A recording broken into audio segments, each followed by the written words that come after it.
Olá, povo de Deus! Estamos iniciando a nossa live das 20 horas em ponto. Nós estamos no Apocalipse, o módulo 17, o juízo sobre o reino das trevas. Esta é a parte primeira. O nosso objetivo é compreender a queda de Satanás, a sequência e justaposição dos juízos que estão por vir. Então nós vamos dar uma olhada geral sobre todo o cenário para compreendermos o que está acontecendo depois do arrebatamento da igreja. Nós estamos trabalhando no capítulo de número 6 do Apocalipse, o 12 e o 13. O 6, o 12 e o 13, eles dão o escopo dos juízos que estão por vir depois do arrebatamento. Lembrando que o capítulo 12, ele retoma a história desde o nascimento de Jesus até depois do arrebatamento. E o capítulo 13, ele pega o início também do movimento dos tempos para a chegada dos juízos. Nós vamos observar alguns textos bíblicos que são base para nós. O primeiro está em Apocalipse, o capítulo 12, o versículo 8 e depois o versículo de número 10. Todavia, não prevaleceram. Quem não prevaleceu? O diabo e os seus anjos, eles não prevaleceram. Nem mais se achou o seu lugar no céu, o lugar deles. Por que que não achou? Porque a igreja assumiu este lugar. Ela subiu e Satanás e seus anjos tiveram que descer. O verso 10, então ouviu grande voz do céu proclamando: agora veio a salvação, o poder, o reino do nosso Deus e a autoridade do seu Cristo. Pois foi expulso o acusador dos nossos irmãos, o mesmo que os acusa de dia e de noite diante do nosso Deus. Observa, o acusador, ele cai. Mas a partir desse momento, desse evento, e esse evento é depois do arrebatamento, o Senhor, a salvação chega. Que salvação? No período da igreja, a chamada dispensação da graça é a salvação do espírito humano. Depois, no arrebatamento, é a salvação do corpo humano. A igreja receberá corpo glorificado. E depois é a salvação da terra, a recuperação da terra da mão do inimigo. E vem a autoridade do nosso Cristo. Nós já usamos a autoridade de Jesus, pois ela é uma autoridade sobre todo nome. Mas aí vem a pergunta: se Cristo tem toda a autoridade, por que a ênfase agora da autoridade de Jesus? Observa, Jesus, ele tem no céu algumas funções. Ele é o rei, ele é o sumo sacerdote e ele é o intercessor. Como sumo sacerdote e intercessor, ele está agindo naquilo que é a sua função. Mas como rei, ele está sentado à direita do Pai e permanece durante todo o período até que seja colocado os inimigos dos seus pés. Lembra o primeiro mártir, Estevão, quando ele morre, Jesus se levanta para recebê-lo. Então seria esse o ato de Jesus receber os santos. Mas do ponto de vista do reino, ele está sentado. Por quê? Hebreus, capítulo 1, é colocado que Jesus está sentado, Deus o Pai o colocou desse modo, até que o Pai coloque todos os inimigos debaixo dos pés de Jesus. E esse ato de colocar os inimigos debaixo dos pés se dá quando a igreja é arrebatada, o corpo de Cristo se forma no céu, Cristo cabeça, os membros do corpo, e aí o Senhor se levanta para executar os juízos que virão após o arrebatamento da igreja. E Satanás, ele é derrubado. E havendo o cordeiro aberto um dos selos, olhei e ouvi. Nós estamos no capítulo 6 do Apocalipse, o verso 1. E ouvi um dos 4 seres viventes, lembra dos seres viventes? cabeça de leão, cabeça de carneiro, ou novilho, cabeça de homem e cabeça de águia. Esses seres viventes, eles estão em todo lugar em que Jesus se faz presente. É como se fosse a guarda pessoal de Jesus Cristo, a expressão da sua glória. Esses seres viventes dizem, vem. E no verso 2, vi, então, e eis um cavalo branco, e o seu cavaleiro com um arco, e lhe foi dado uma coroa, e ele saiu vencendo e para vencer.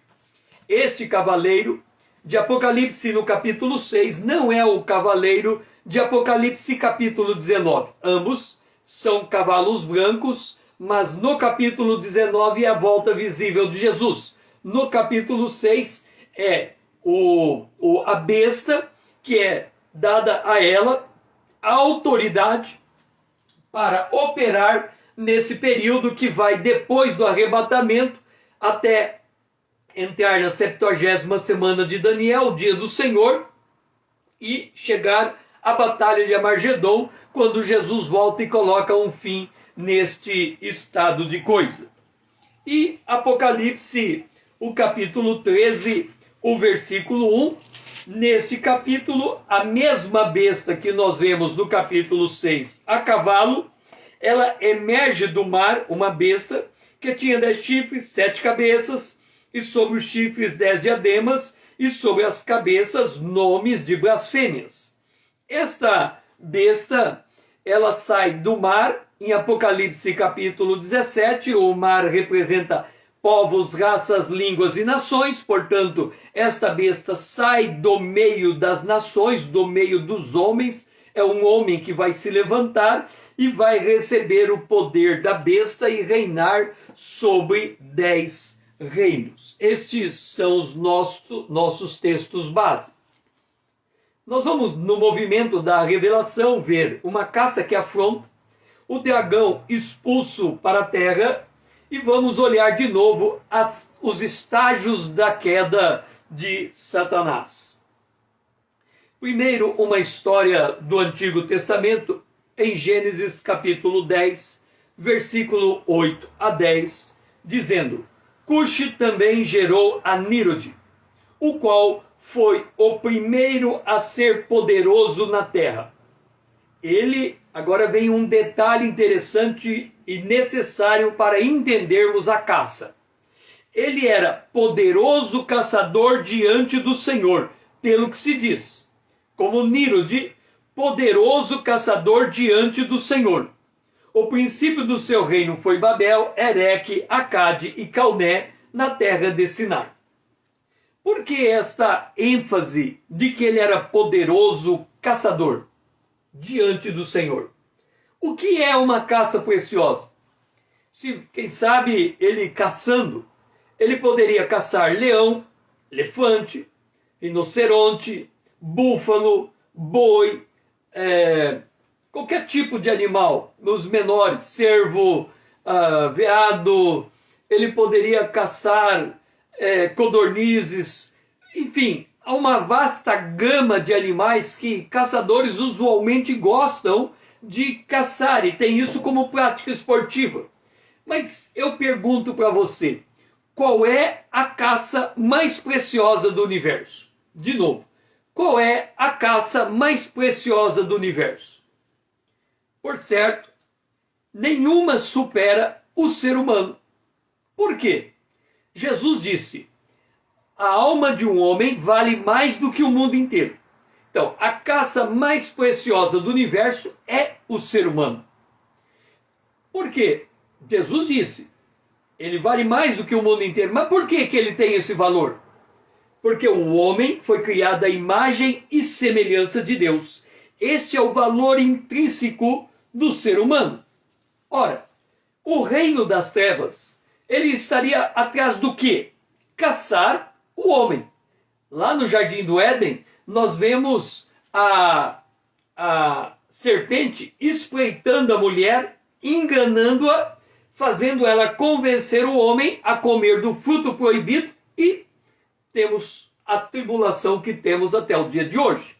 Então, Satanás, ele odeia o ser humano e ele quer caçar o ser humano. Então, Nirod é um poderoso caçador, ele caça seres humanos. E o que seria caçar seres humanos? É óbvio que não pode ser simplesmente matar um ser humano. Não seria essa a prática esportiva desse caçador. Quando nós voltamos para Gênesis, no capítulo 3, o versículo 15, diz assim, haverá inimizade entre a serpente e a mulher, entre a descendente da serpente, a descendente da mulher. Então, a serpente tem uma descendência. E lá na frente diz que a serpente comerá do pó da terra, e o homem vai virar pó. Quer dizer, a serpente come da morte do homem, ela se alimenta da morte do homem. Por isso que Jesus disse que o diabo veio para matar, roubar e destruir, porque ela se alimenta da morte do homem. Agora, observe, quem é a semente da serpente? Quando nós vamos para Mateus capítulo 13, nós encontramos o joio no meio do trigo e Jesus declara que o joio são os filhos do maligno. Para ser filho de Deus, o que nós temos que fazer? Receber Jesus como Salvador. Para ser filho do maligno, o que precisa ser feito? Algum tipo de iniciação espiritual para que isso possa acontecer. Então, este caçador é um homem que tenta vincular seres humanos ao reino das trevas por algum tipo de ascendência espiritualista, porque a serpente deu essa proposta para a mulher. Ele disse que se comesse do fruto proibido haveria de conhecer o bem e o mal. E ela parte do princípio de que o homem precisa alcançar um conhecimento superior para ser igual a Deus, e aí ele cria estágios de evolução para o homem chegar nesse ponto máximo. Isto é o que Nirod fazia, porque ele estava construindo a Torre de Babel. Agora, observa, quando nós vamos assistir filmes, eu ia muito ao cinema na infância, aos 10 anos, por ali, década de 70, e nessa época, o filme de maior bilheteria era do Faroeste, Bang Bang. E como que funcionava o filme do Bang Bang? O mocinho tinha um revólver Magnum 44 com 6 cartuchos de bala. Ele tinha um rifle com 15 tiros. Mas quando ele matava um ser humano, era um tiro no meio da testa e pronto, está morto. Mesmo tendo 15 balas na espingarda e 6 balas no revólver, era um tiro no meio da testa e matava. Quando nós vamos para os filmes da década de 80, o que nós vemos? Não era um tiro, era um tiro de metralhadora, 300 balas por segundo, ou 150 balas por segundo. O homem virava uma peneira na hora de morrer, e assim ele morria. Era a década de 80, o homem tinha que morrer virando uma peneira. Quando você chega na década de 90, não basta morrer, tem que matar ele com tiros de metralhadora, transformar ele numa peneira e depois explodir o carro que ele está, para ele virar em 1000 picadinhos. Depois, lá pela década de 2000, aí não basta matar o homem, tornando ele uma peneira, não basta explodir o carro, fazendo o corpo dele fragmentar-se, depois colocar fogo e fazer ele se queimar, mas depois de enterrado ele ainda volta à vida como um zumbi. O que significa isso? A gana, o ódio de Satanás em relação ao homem, a expressão da imagem de Deus. Isso Nirod fazia. Ele era um poderoso caçador. Nirod foi neto de Cão, bisneto de Noé. Cão foi o filho que descobriu a nudez de Noé, quando Noé estava nu, em estado de embriaguez. Cão, vendo a cena, ele conta aos seus irmãos e denuncia a nudez do seu pai, ao invés de cobri-lo. E ele é amaldiçoado por causa desta atitude. É importante notar que a maldição recai não sobre Cão, mas sobre Canaã, porque o ato de gravidade de Cão é tão grande que a própria a descendência dele é rejeitada, o que provavelmente significa que Cão, ele vendo seu pai nu e bêbado, ele pode ter praticado ato sexual contra o seu pai, e isso foi a grande afronta que ele causou ao seu pai, que levou ele e a sua descendência a ser amaldiçoada. Cão, ele teve outro filho chamado Cuxi, que teve Nírode. Nírode exercia a arte de caçar almas humanas. Poderoso caçador de almas humanas. E é interessante que quando o tempo voa e chegamos no Apocalipse, no capítulo 18, no período depois do arrebatamento, falando da queda da Babilônia, e Nírode, ele deu origem a Babel, que vai ser a Babilônia, que vai aparecer no tempo do fim, lutando contra o povo de Deus.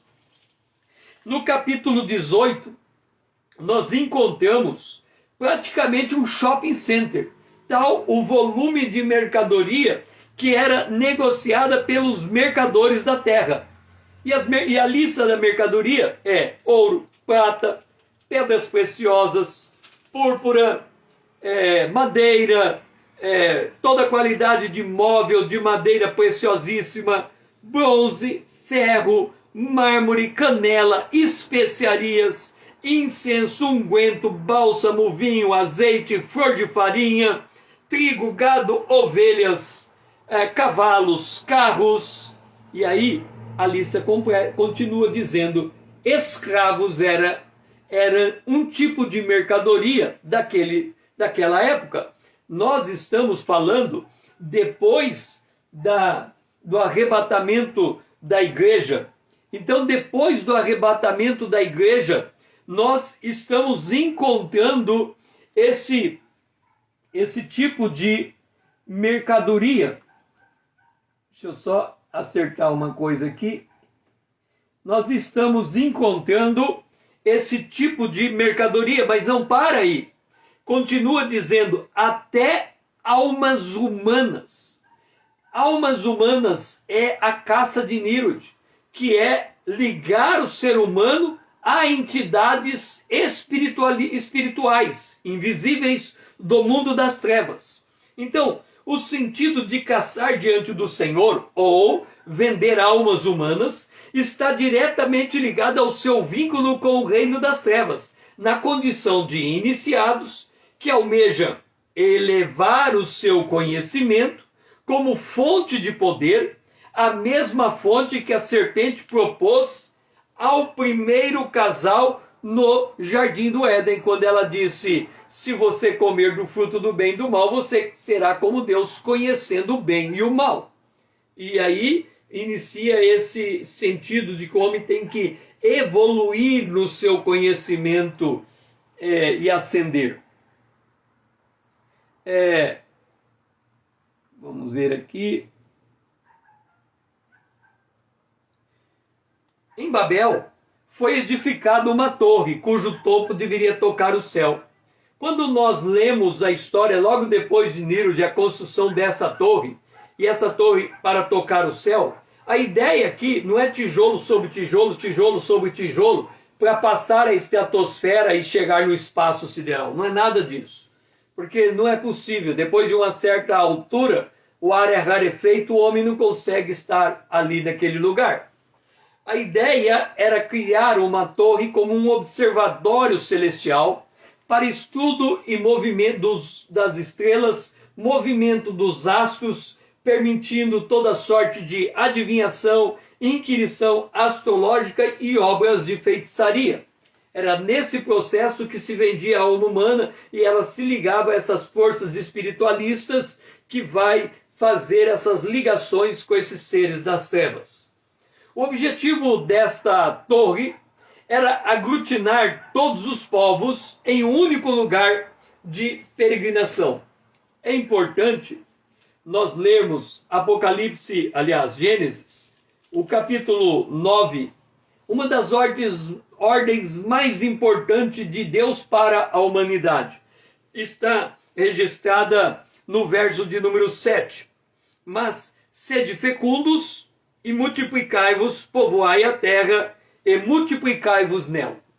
A ideia de Deus para o planeta Terra era os homens se distribuírem entre as terras, nos lugares distantes, cada povo, o seu agrupamento, e ali constituindo a sua identidade nacional e se tornando uma nação.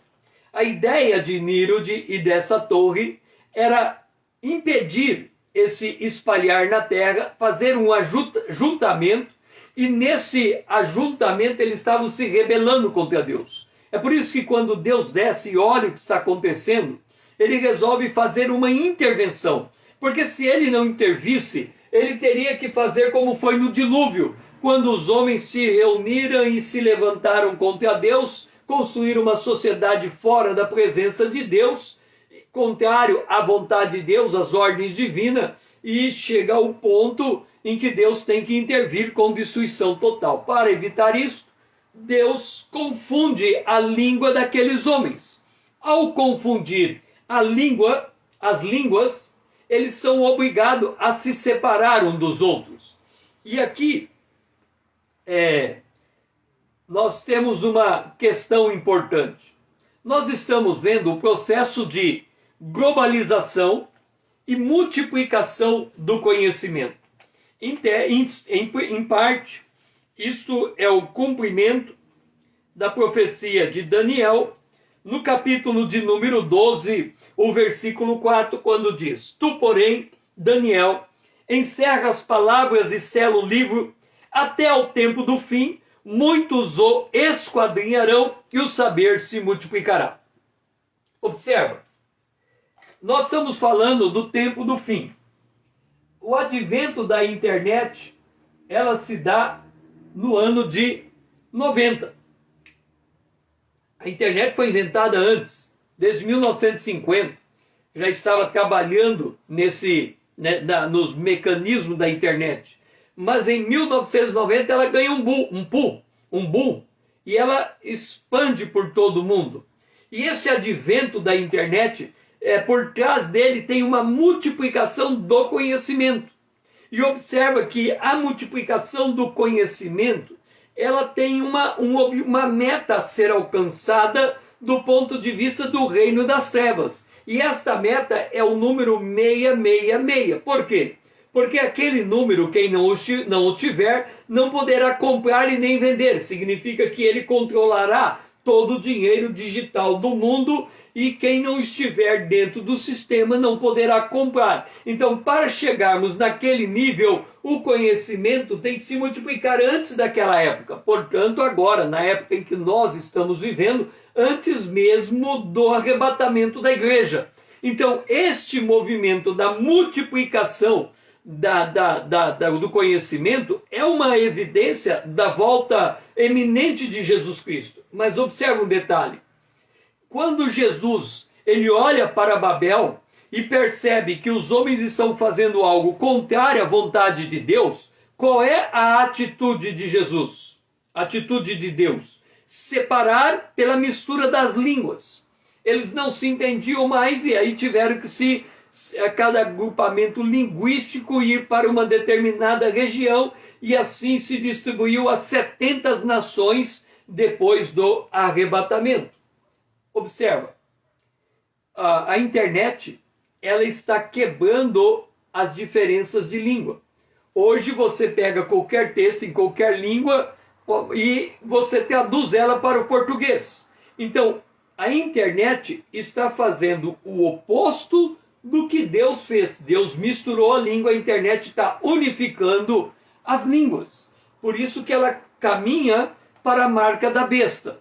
Porque o homem pode aprender línguas naturalmente, mas a internet dá isso pronto. Ele nem sabe o que ele está lendo na língua original. Ele lê tudo na língua dele, em português. Tem alguém no meio do caminho, uma máquina, fazendo esse artificialismo de tradução.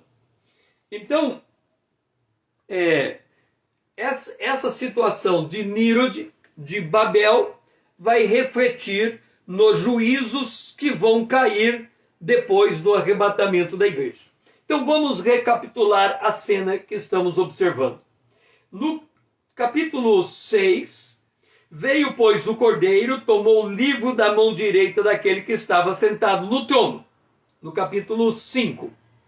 E, na consequência, Satanás é expulso para a terra. Por quê?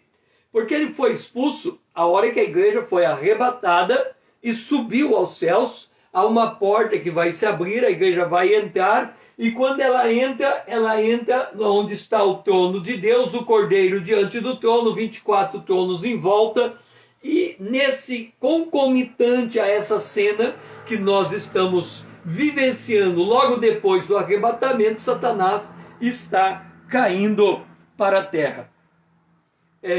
O trono está armado no capítulo 4, o trono de Deus.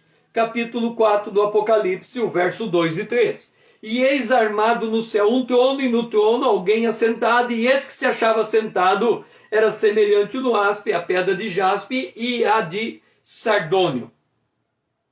Ok. Então nós temos o trono armado, esperando a igreja que vai ser arrebatada. A igreja cruzou 2000 anos de história. Jesus havia dado uma promessa à igreja de Filadélfia. Apocalipse capítulo 3, 10 e 11. Como guardaste a palavra da minha paciência, também eu te guardarei da hora da tentação que há de vir sobre todos que habitam no mundo, para tentar os que habitam na terra. Eis que venho sem demora. Guarda o que tens, para que ninguém roube a sua coroa. Então, desde Paulo, desde João, desde a igreja primitiva, há uma promessa que a volta de Jesus era eminente. A eminência, ela não é uma eminência do ponto de vista das gerações, porque já se passaram 2000 anos de história, e alguém pode dizer assim: César, 2000 anos de história e Jesus diz que é breve. Muitas pessoas respondem da seguinte maneira: para Deus 1000 anos é como um dia. Então, 2000 anos de história teria passado dois dias. Mas isso é a matemática de Deus, a maneira dele perceber o tempo. Nós não percebemos o tempo dessa maneira. Então, veja bem. Aqui está Paulo, ok? Aqui está Martinho Lutero. E aqui está eu ou você. Então temos aqui Paulo, temos aqui Lutero e temos aqui nós.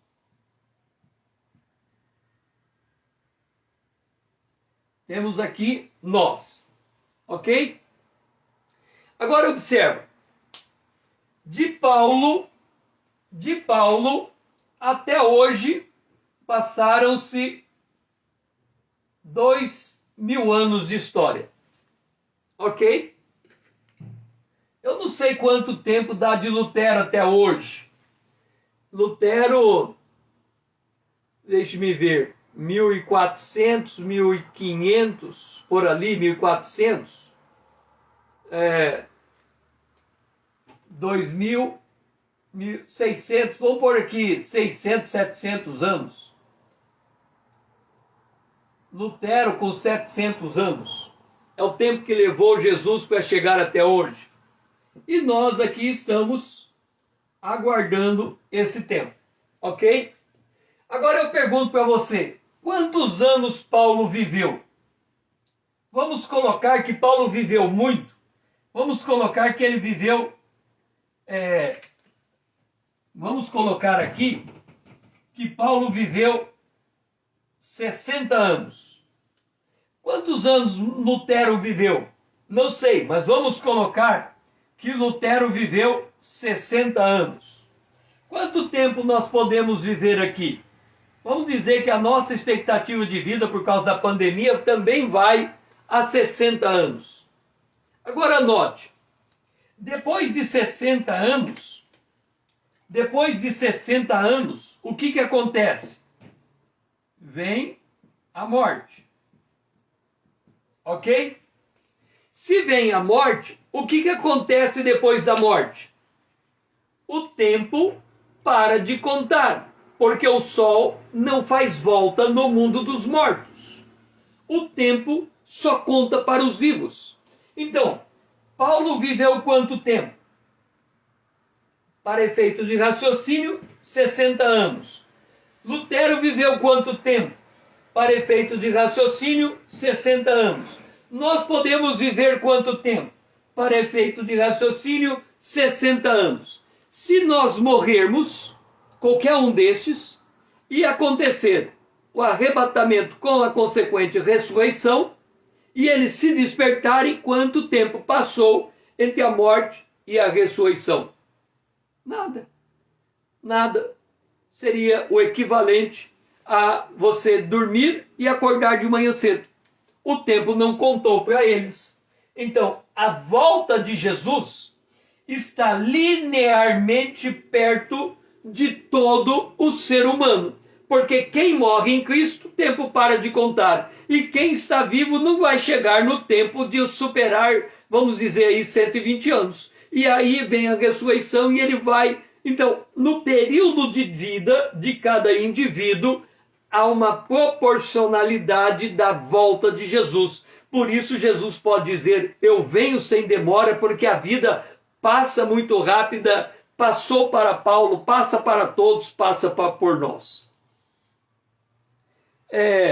Nesse tempo em que vai acontecer o evento da promessa, em que o Senhor vai guardar a sua igreja através do arrebatamento, se cumpre Daniel capítulo 12, o versículo 1. Nesse tempo se levantará Miguel, o grande príncipe, o defensor dos filhos do teu povo, e haverá tempo de angústia, qual nunca houve, desde que houve nação até aquele tempo, mas naquele tempo será salvo o teu povo, todo aquele que for achado inscrito no livro da vida. Entenda, Miguel, ele é responsável,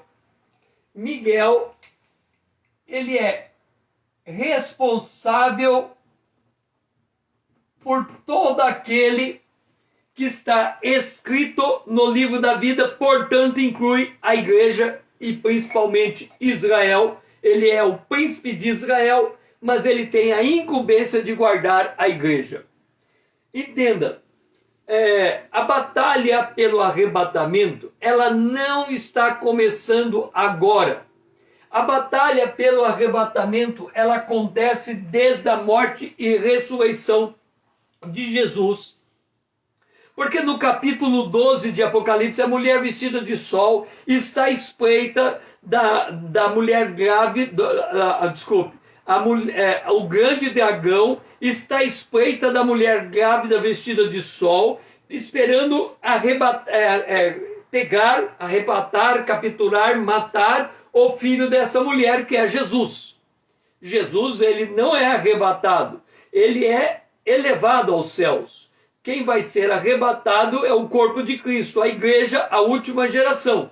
Como é essa igreja? É o corpo de Cristo. Por isso que é dito que o Filho será arrebatado, porque tudo representa Jesus. Jesus está em todos. Então, o príncipe vai se levantar e ele está lutando desde aquele período. E aí, o Apocalipse, no capítulo 12, falando desta batalha que Daniel cita em Daniel capítulo 12, Daniel capítulo 12 e Apocalipse capítulo 12 trata da mesma batalha. No verso de número 7 e 9. Houve peleja no céu. Miguel e os seus anjos pelejaram contra o dragão. Também pelejaram o dragão e os seus anjos. E aí, todavia, não prevaleceram, nem mais se achou o seu lugar no céu. E foi expulso o grande dragão, a antiga serpente, que se chama o Diabo e Satanás, o sedutor de todo mundo. Sim, foi atirado para a terra e com ele os seus anjos. Entenda a dinâmica dessa batalha, já falamos no módulo sobre a preparação para a volta de Jesus. Observa, Miguel, ele começa a batalha na cruz, porque lá estava o dragão. Qual é o objetivo de Miguel? Abrir uma janela de 1 segundo, distraindo Satanás para a igreja passar. Esse é o objetivo de Miguel. Por que ele tem tanta dificuldade em abrir essa janela? Porque Satanás é o anjo mais poderoso do universo, só perdendo em poder para Jesus Cristo, porque ele foi o primeiro anjo criado como modelo dos demais, o sinete da perfeição. Então enfrentar Satanás não é tarefa fácil. Quando Miguel foi enfrentar Satanás, relatado no livro de Judas, pelo corpo de Moisés, ali é contado que Satanás chegou diante de Miguel e disse: "O que você veio fazer aqui?" E ele disse: "Espera lá, eu vim pegar o corpo por ordem do céu. Se você quiser questionar, você vai conversar com ele, o Senhor te repreenda." E aí ele sai com o corpo de Moisés e Satanás não pode fazer nada porque o Miguel estava sob ordem da parte de Deus. Então ele se calou. Mas Miguel nunca enfrentou ele numa batalha a sério, no sentido de que Satanás tivesse que se voltar para enfrentá-lo. Agora, nesse dia ele enfrenta. Há um aviso: olha, Miguel está chegando. Satanás deve falar: quem é Miguel para me enfrentar? E ele está ali cuidando e pedindo um arrebatamento. Esse é o objetivo dele. Mas aí alguém deve ter avisado: olha, é sério, Miguel está ali atrás. Quando ele se volta para enfrentar Miguel, é a distração de 1 segundo, a igreja passa, ela é arrebatada, a igreja ocupando os lugares celestiais. Não resta outra alternativa a Satanás senão ele cair na terra. E quando nós falamos em cair na terra, nós temos que entender o seguinte: aqui está o planeta Terra, aqui está a estratosfera, aqui está o avião voando, ok? O avião voando, aqui está as aves. Quer dizer, Satanás ele vai cair para dentro desta estratosfera e não vai poder mais estar acima dela. Então, quando ele cai na terra, ele cai para dentro da estratosfera terrestre e ele perde qualquer contato com o trono de Deus. Aí está tudo fechado para ele. Porque até antes da sua queda, ele nos acusava de dia e de noite no trono. E se alguém quiser uma visão de como que funciona esse negócio do trono de Deus, Satanás se apresentar, pode ler a história de Jó no capítulo 1 e pode ler também a história de Micaías, quando ele conta o concílio que houve no céu. Estava de um lado os anjos de Deus, do outro lado os anjos de Satanás, e aí um anjo, espírito de mentira, se apresenta para enganar na terra os profetas. Então é assim que funciona a realidade espiritual. E aí, nessa batalha, Satanás cai. Vamos entender a lógica inteira. Satanás, ele era o guardião do planeta Terra, do Monte Santo. Se Satanás tivesse permanecido no lugar de direito, ele seria o braço direito de Jesus Cristo. Mas ele olha para o trono de Deus, que, imagina, para ele estar na terra, no período do terceiro dia, entre o segundo e o terceiro dia, a terra era uma massa incandescente, porque quando é retratado o jardim do Éden de Satanás, era todo ele revestido, era todo ele formado de mineral. Então a terra ainda estava efervescente, preparando para o estágio em que ela se tornaria habitável. Naquele período, ele se sentia isolado, porque o Sol é uma estrela de quinta grandeza, então tem a quarta, a terceira, a segunda, a primeira. E se nós considerarmos então, aqui nós temos a quinta grandeza, a quarta grandeza, a terceira grandeza, a segunda grandeza, a primeira grandeza, e Satanás, humilhado, cuidando de um planeta, nem de uma estrela ele estava cuidando. E ali ele vai se exaltar. Eu subirei ao céu. Isaías 14, 12 a 15. Eu subirei ao céu, acima das estrelas. Ora, se cada estrela é um conjunto sideral, e a primeira é o último, o maior de todos, por Satanás ir acima do último, ele está transcendendo a matéria. Ele está querendo ir para um lugar transcendente. Aqui tem a eternidade passada, onde só havia Deus. Então deve ter um lugar onde só há Deus. Deus o Pai, o Filho e o Espírito em concílio.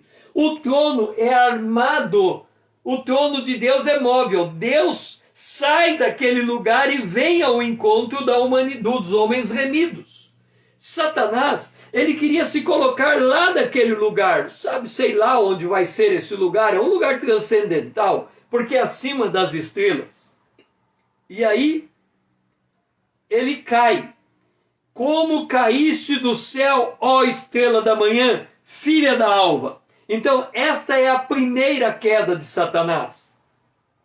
Esta primeira queda de Satanás, ele cai do terceiro céu. Aqui nós estamos com o terceiro céu. Ele tenta tomar o trono de Deus por assalto e ele cai do terceiro céu para o segundo céu. Quando ele cai no segundo céu, ali ele fica, e ali está Efésios capítulo 6, com nossa luta é contra principado, potestade, dominadores, hostes espirituais malignas nos lugares celestiais. É o segundo céu, ainda que ele tenha acesso ao terceiro céu. Então aqui está a primeira queda de Satanás. Depois Isaías diz, como fosse lançado para a terra. Aqui está a segunda queda de Satanás. Então, entre a primeira queda e a segunda queda, tem a criação dos céus e da terra até o arrebatamento da igreja. E no arrebatamento da igreja, ele tem, então aqui tem o arrebatamento da igreja. No arrebatamento da igreja, Satanás cai para o primeiro céu, para dentro da estratosfera terrestre. Então, quando Jesus, ele fala em Lucas capítulo 10, verso 18, ele diz assim, eu via Satanás caindo do céu como um relâmpago. Se nós olharmos pela referência da fala de Jesus, é como se Jesus estivesse num lugar abaixo, olhando para cima e vendo Satanás cair. Se Satanás caiu antes do homem ter sido criado, porque quando o homem é criado ele já está caído, significa que provavelmente Jesus, como verbo, ele saiu do trono de Deus e foi fazer uma ronda no universo. Entenda, Deus permanece em um local posicionado. O Filho faz a ronda e o Espírito Santo ocupa tudo. Então cada pessoa da Trindade tem a sua função. A função de Jesus, já na visão de que ele vai se formar o Filho do Homem, ele sai. Então quando ele sai, a rebelião acontece. Quando a rebelião acontece, ele não vai porque o Pai próprio lida com Satanás e derruba Satanás do terceiro céu. Então, Jesus disse, eu via Satanás caindo como um relâmpago. Ele está falando dessa primeira queda aqui. Depois, ele tem a segunda queda, que é Apocalipse capítulo 12, verso 9. E foi expulso o grande dragão, foi atirado para a terra, com ele e seus anjos. Observa que Isaías fala disso, como fosse lançado na terra. Então, a queda e aqui nós temos que entender a palavra profética, quer dizer, duas frases, mas a distância temporal entre as duas frases é absurda. Se o mundo foi criado tem 13,5 bilhões de anos, é o tempo que nós estamos falando entre a primeira queda e a segunda queda. Então é uma variação de tempo muito grande. E ali, em Apocalipse 12:9, aponta o momento histórico da queda, que será depois do arrebatamento, e depois Satanás terá uma terceira queda. Essa terceira queda, ele vai para o lago. O lago de fogo e enxofre. Esta é a terceira queda de Satanás. Então ele caiu já a primeira vez, vai cair depois do arrebatamento a segunda vez e cairá quando Jesus voltar e ao final do milênio a terceira vez. E ali ele será precipitado. Então nós, caminhando na revelação, vamos falar sobre o dragão na terra, a mulher vestida de sol e a perseguição da mulher. Então vamos começar com o dragão na terra. Nós já lemos o texto, Apocalipse capítulo 12, o versículo 9, e foi expulso o grande dragão, a antiga serpente que se chama o diabo e Satanás, o sedutor de todo mundo, sim, foi atirado para a terra, e com ele os seus anjos. E aí, no Apocalipse, no capítulo 12, nós lemos aquela declaração. Ouvi grande voz no céu proclamando: agora veio a salvação, o poder, o reino do nosso Deus e a autoridade do seu Cristo, pois foi expulso o acusador de nossos irmãos, o mesmo que os acusa de dia e de noite diante do nosso Deus. De novo, se voltarmos a Jó, se voltarmos a Micaías, Satanás ainda hoje tem acesso ao céu. E é bom que ele tenha acesso. Olhando pela história de Jó, quando Satanás ataca um santo, ele recebe o limite do seu poder maligno contra aquele santo. É por isso que a Bíblia diz: não vem sobre vós tentação que não seja humana. Fiel é Deus que dá o escape, porque a provação de cada ser humano é moldada por Deus segundo a capacidade daquele ser humano suportar essa provação. Então Satanás, ele vem contra o ser humano. E ali, no arrebatamento, ele é expulso. E aí ele não pode mais ir para aquele lugar. E aqui, falando dessa proclamação que é feita lá no céu, diz assim: eles, os que estão no céu, venceram. E aqui existem três formas de vencer o dragão. As três formas são ascendentes. A primeira forma de vencer é: venceram por causa do sangue do Cordeiro. O que é vencer? Por causa do sangue do Cordeiro. A igreja cruzou 2000 anos de história. Lembra que o tempo de vida de cada ser humano é até 70, 80 anos, o mais é cansado e enfado. Pode chegar, quem sabe, a 120 anos, o máximo. Depois do dilúvio caiu bem a idade relativa, a idade média da humanidade. Mas aqui, quando diz eles venceram por causa do sangue, significa que no curso da vida do remido, ele aplica sobre ele 1 João capítulo 1, versículo 8 e 9. Se dissermos que não temos pecado, somos mentirosos, a verdade de Deus não está em nós. Se confessarmos os nossos pecados, ele é fiel e justo para perdoar os pecados e purificar de toda iniquidade. Então, esse ato de purificação, de andar em santidade, de buscar a presença de Deus, é o primeiro nível da vitória da igreja. A igreja, ela tem que aplicar sobre si o sangue, pecou, confessa, abandona, purifica, segue em frente. Se cair de novo, confessa, abandona e segue em frente. Então, este é o primeiro nível. O segundo nível, por causa da palavra do testemunho que dera. E aí, é o impacto de quem testemunha de Cristo. É o impacto da testemunha que é ousada, cheia do Espírito Santo, pega a palavra de Deus, ministra, faz a obra, serve os homens. Enfim, é aquele que age proativamente no reino de Deus. Eles venceram por causa da palavra do testemunho que deram. E o terceiro nível é, mesmo em face da morte, não amar a própria vida. Isso principalmente na segunda igreja. Quem for fiel até a morte, darei a coroa da vida. Então, aqui nós temos os 3 níveis de testemunho. E eles os venceram porque conseguiram passar por esses 3 níveis, algum talvez menos, outro mais, mas eles estiveram balançando nesses níveis.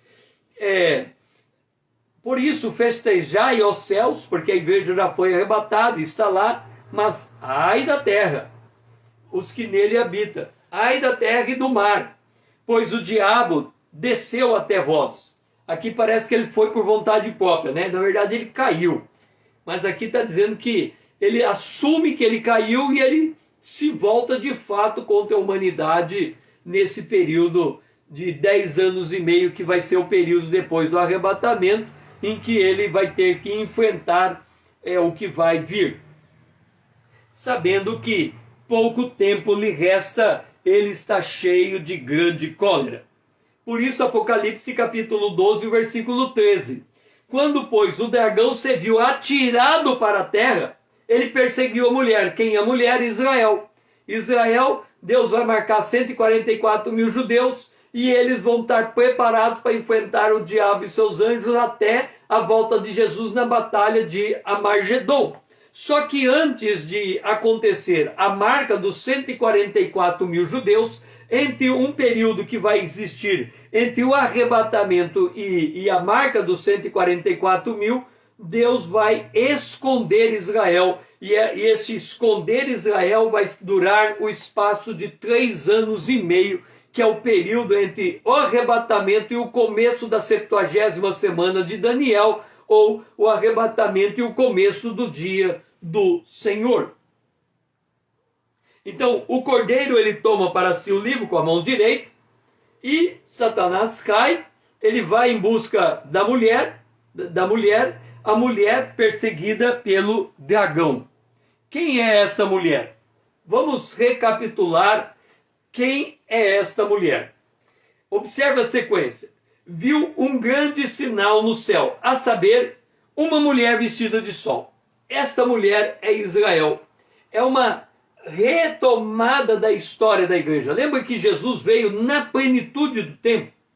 Lembra que quando o templo de Israel foi destruído e eles voltaram de Babilônia para reconstruir o templo, na época de Zorobabel, de Neemias, de Esdras, o profeta Ageu disse em profecia que a glória da segunda casa seria maior do que a primeira. Então, Israel, ele cumpre a sua missão quando ele traz a este mundo Jesus Cristo do ventre de Maria. É por isso que ele está nessa posição vestida de sol. Lembra que Jesus se transfigurou e ele se assemelhou ao sol resplandecente? Então, Israel é o sol resplandecente, é esta mulher. Ela achava grávida. Aqui reporta Maria. Maria grávida para dar à luz a Jesus.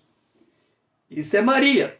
Nasceu o filho varão que há de reger todas as nações da terra. Esse é o Jesus, o rei de Davi, o rei de Israel, o filho de Davi, o soberano de toda a terra. Jesus, ele vai reger as nações. O milênio é onde vai acontecer o cumprimento desta profecia.